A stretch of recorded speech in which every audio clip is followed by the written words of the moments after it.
My name is Sarah Thompson, and like everyone else, I hate Mondays. But this Monday wasn't just the typical grind, it was something far worse. I woke up to my alarm blaring, red digits flashing 6 a.m. Groaning, I slapped it off and dragged myself through my usual morning routine. Everything felt hazy, like I was moving through thick fog. I grabbed my coffee from the corner cafe and trudged into my office building, only to notice something odd: the lobby was empty. Usually it was buzzing with people, but today it was just silent.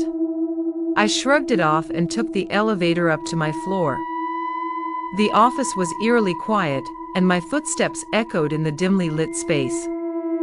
I sat at my desk, turned on my computer, and started my day. But as I glanced at the clock, it read 8:15 a.m. I worked for what felt like hours, but every time I checked the clock, it still showed 8:15 a.m. I refreshed my phone, 8:15. I checked the wall clock, 8:15. The realization hit me like a cold wave: I was stuck. The time wasn't moving. I tried calling my coworker Jenna, but her phone buzzed on her desk, and she was nowhere to be seen. The office was empty, the silence pressing against my ears. I dialed my parents, friends, anyone who might answer. Every call went straight to voicemail. Panic surged through me as I ran to the elevator, but the buttons were unresponsive. The stairwell was worse. No matter how many flights I descended, I always ended up on the same floor. My heart pounded as I banged on doors and screamed for help, but there was no response, just my own voice echoing back at me. I returned to my desk, the computer screen glaring at me with the same emails, all stamped 8:15 a.m. Hours blurred into one another, and the darkness outside never lifted. I was trapped in an endless loop, the same minute repeating itself over and over, alone. I don't know how long I've been here now, days, weeks. Time has lost all meaning. My food and water are running low. I'm writing this in the hopes that someone finds it, that someone understands what happened here. Because it's still Monday. It's always Monday. And I'm stuck, forever trapped in the beginning of a week that never ends. My name is Alex Parker, and I never thought a simple yard sale find would turn my life into a nightmare. It was a bright Saturday morning when I spotted the old toy robot buried under a pile of forgotten junk.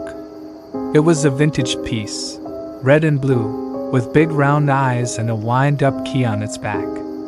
I bought it for $1, thinking it would make a cool addition to my collection. When I got home, I set it on my workbench in the garage, eager to see if it still worked. I flicked the switch on its side, but nothing happened. The robot was just a lifeless hunk of metal. I left it there and went about my day, not giving it much thought.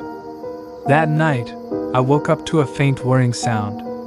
Groggy, I sat up and listened, but the house was still.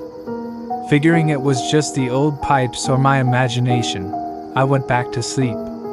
The next morning, though, I found the robot in the middle of the garage floor, far from where I'd left it. Maybe it had fallen, I thought, though it seemed unlikely. I put it back on the shelf, but the following night, the noise returned, mechanical whirring, followed by a soft click click click. I grabbed a flashlight and headed to the garage, my pulse quickening. There it was, the robot standing upright on the workbench, staring at me with eyes that seemed to glow faintly in the dark. A shiver ran down my spine. I picked it up and noticed the wind-up key was slowly turning on its own, despite the switch still being off. I shook it, trying to make it stop, but the key kept turning, clicking louder with each rotation. Suddenly, the robot's eyes lit up with a bright red glow, and it moved, a slow, jerky motion as it raised one tiny arm, pointing straight at me. The robot's mouth opened, and a garbled voice crackled out, distorted like an old tape. "Help me!" The words sent a chill through my bones, and I dropped it, watching as it clattered to the floor. But instead of lying still, it slowly sat up, its gaze fixed on me. I tried to smash it with a hammer, but the robot screamed, a high-pitched, ear-splitting noise that filled the entire garage. I covered my ears and backed away, my heart racing. The noise stopped abruptly, and I was left alone in the dark, panting and terrified. The next morning, I found the robot in the kitchen, standing on the counter as if mocking me. I grabbed it, rushed outside, and buried it deep in the backyard, hoping that would be the end of it. That night, I heard the whirring sound again, this time right outside my bedroom door. I bolted upright, drenched in sweat. The robot's voice echoed in the hallway, louder now, clearer. "Help me!" I don't know where the toy came from or why it seems so desperate to find me, but I know it's still out there, waiting. Every night the sound gets closer, no matter how far I try to run. My name is Yasmin, and I never believed in the supernatural until I moved into my grandmother's old house. It was a small, dilapidated cottage on the outskirts of town, isolated and forgotten. After she passed, the house fell to me, and I planned to clean it out and sell it. But from the moment I stepped inside, I felt something was wrong. The air was heavy and still, and the house felt like it was holding its breath. As I walked through the dusty rooms, I heard faint whispers, too soft to understand but enough to make my skin crawl. I brushed it off, thinking it was just the wind or my nerves. But the whispers didn't stop. In the living room, I found an old wooden box, intricately carved and hidden in a dusty corner. Inside were prayer beads, a small piece of cloth, and an old, rusty key. As I held the key, I heard my name whispered softly from behind me. I spun around, but the room was empty.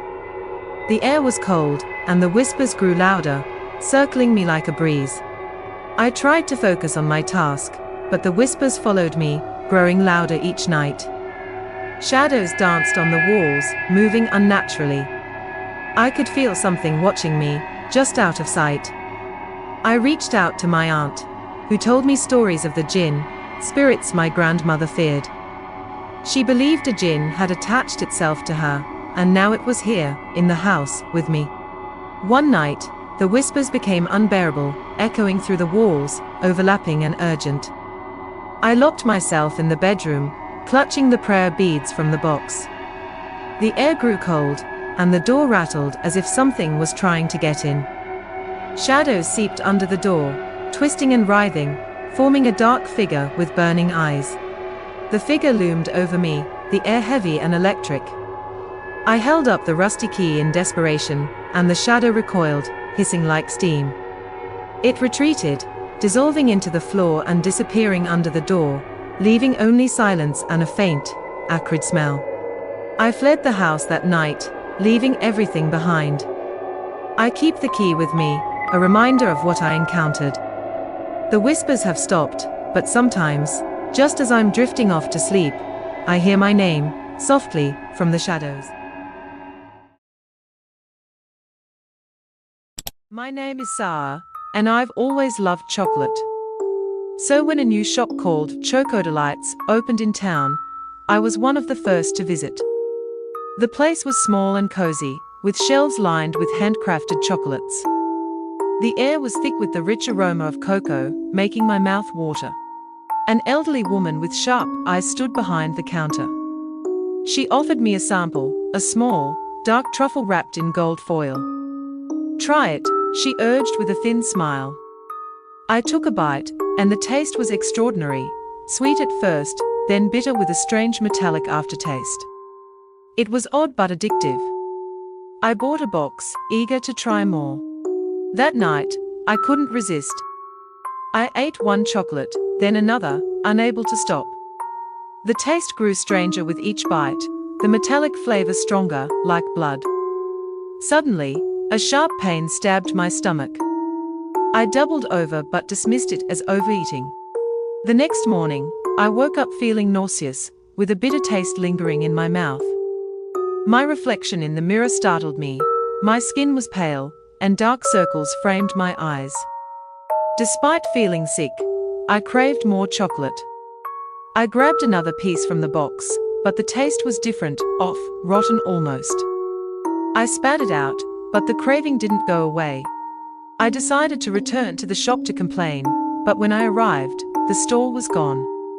The space was empty, as if it had never been there. Confused, I asked the bakery next door, but they insisted there hadn't been a chocolate shop in years. Panic set in as the pain in my stomach worsened, a sharp, twisting sensation that left me gasping. At home, the pain became unbearable. My stomach bulged unnaturally, and I felt something moving beneath the skin. Terrified, I grabbed a knife and made a small cut, hoping to relieve the pressure. Thick, dark liquid oozed out, followed by something small and hard, a tiny, perfectly formed chocolate truffle. I stared in horror as more chocolates pushed their way out, spilling onto the floor. I couldn't stop them, the pain and pressure growing with each writhing mass. My vision blurred, and I collapsed, surrounded by the sickly sweet scent of cocoa and the dark, glistening shapes that had once been my favorite treat. Now, every time I see chocolate, I feel a stab of fear. I still taste the bitterness, the metallic tang that reminds me of what's inside.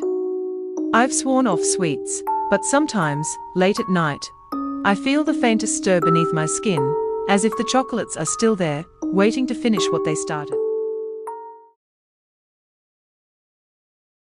My name is Mia, and there's a tree in my backyard that has haunted me since childhood. It's tall, twisted, and dead-looking, with gnarled branches that claw at the sky like skeletal fingers. My parents always told me to stay away from it, but they never explained why. They called it the crooked tree, and warned me that it was cursed. I thought they were just trying to scare me, but now I wish I had listened. When I was a kid, I used to stare at the tree from my bedroom window. It always seemed to lean closer to the house, even though it never moved.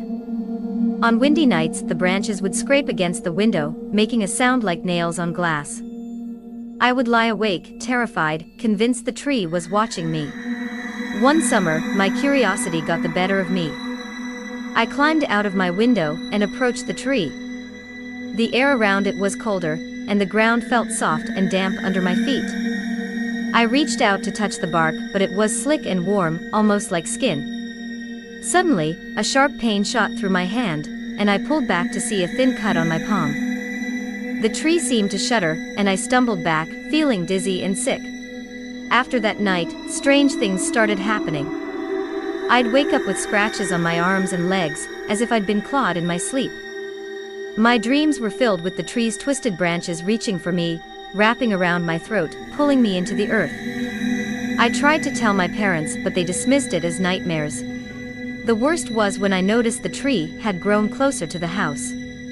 Each day it seemed to inch forward, its roots digging through the yard, dark and pulsing like veins.